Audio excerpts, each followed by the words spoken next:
So spawning up in the top left hand position as the yellow Zerg player, it's Minato.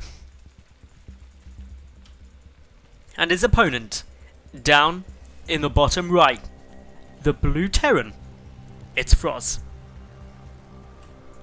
Both of these two players are of course Grandmaster, the top 200 in all of Europe by ladder stats, and I think this is going to be a very impressive game because I'm actually very disappointed that it's only a best of 1. It's a round of 32 and it doesn't become a best of 3 series until the quarterfinal onwards. And that does make me quite sad, because I reckon these two in a best of 3 would put on a mighty good show, and I really think it could go to the ace game, because I reckon they're pretty evenly matched and are both very good contenders to have actually made it through to the quarterfinals had they not have met at this early stage.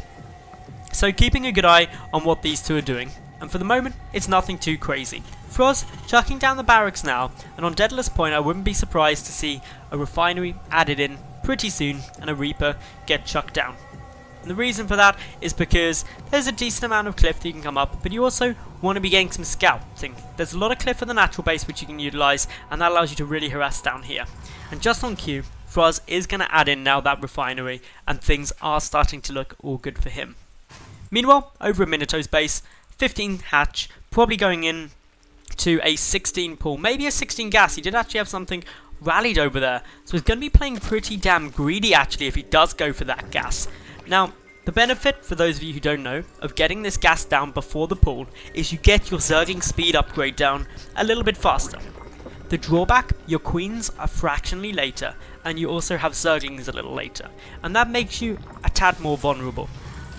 But Frozz is only going to be coming out with some Reapers, so it shouldn't be too scary for him. Some drones may have to become quite quick buildings, such as Spore Crawlers, to make sure they survive, but for the moment at least, we're seeing Frozz actually pump out Marines and not Reapers. This means that, at least initially, actually Minato made the right call here, especially since we're seeing the factory added on afterwards, so we're not going to be getting Reapers, but instead some Hellions. Hellions are going to be very, very good on Daedalus because there's a good wide area that they can try and sneak through. And because that area in the natural base is so large and so wide, one thing that they're able to do is come in there to try and dodge any spore crawlers, any spine crawlers or any queens. For those wondering why these two Marines came out, they are Overlord hunters. Their primary mission is to find any Overlords that could be floating around somewhere and try to basically take everything down ASAP. Deal 100 minerals worth of damage and potentially supply block Minato at a very awkward time. So it's always good getting these two Marines down. I do like it. I think it's a nice little touch that a lot of Terran players are incorporating, and if you do catch your opponent off, it can be very nice. But Minato was able to hide his Overlord, is moving in now just to take a check, and will see that the command center at the natural base is being constructed. This gives him a lot of important scouting information, roughly when he needs to be looking for the third base to be coming down, when he needs to be preparing for any aggression that could be coming across the map. It's also worth noting that these two Lings have managed to make their way into the main base of Frozz, and that's a little bit irritating. I believe that mule actually ran out of energy as opposed to got killed, but an SCV will go down. That's always nice picking off an SCV, not to mention a little bit of lost mining time there.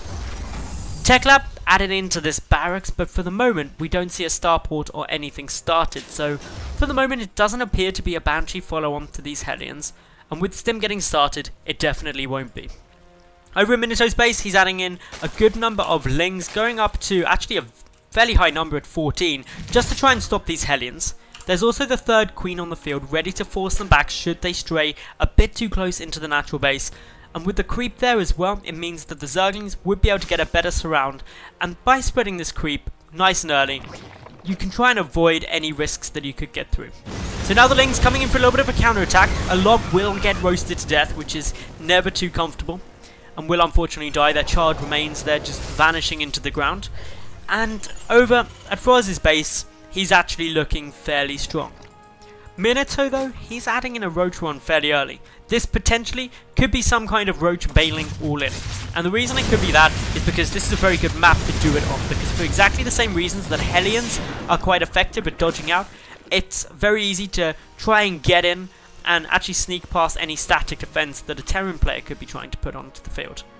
Could also just be a couple of roaches defensively to prevent these Hellions from dealing too much damage, because defending with the Hellions alone can be quite challenging. The Baneling Nest though has now been started. There's also the second gas down. That's also a bit of a telltale sign that it could be a big aggressive Roach Bane play. But not too much really on the cards yet. 7 roaches. Okay, this is definitely aggressive now. The reason you know this is 7 roaches is far more than you need. 10 roaches definitely more. About 4 roaches would hold off Hellions nearly indefinitely. Minato though is going to be trying to get the scout down on this. If he, frozz is going to be trying to get the scout down. Just misses that Baneling Nest. Knows the second gas is there. Roaches now coming down into the main base. Some roaches down to the natural 2. Going to be able to rack up some kills, but the Hellions move across. Frozz should now know that this is a big Roach Bane play as it finishes up. These Hellions have been critical for the scouting, if nothing else. They even got a couple of kills as well, 3 in total. So now this has been scouted, what are we getting back at home? Instantly 3 bunkers coming down for Frozz. He's getting some Widow Mine production. Widow Mines will splash the Banelings very effectively. There's 7 currently morphing in. They're going to be trying to just come in and crash and deal some good damage, but with the mines in a good position, it's going to be tough to make that work. The mines burrowing further forward, and to be honest, Frozz, as long as he does this well, shouldn't be in a terrible spot. He needs these bunkers to finish up. That much is for certain.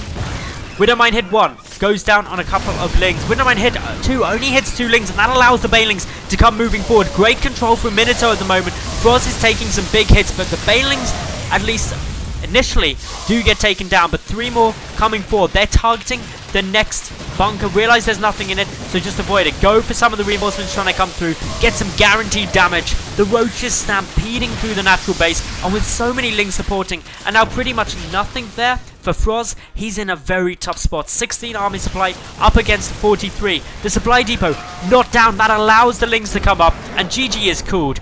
Minato advances forward into the round of 16.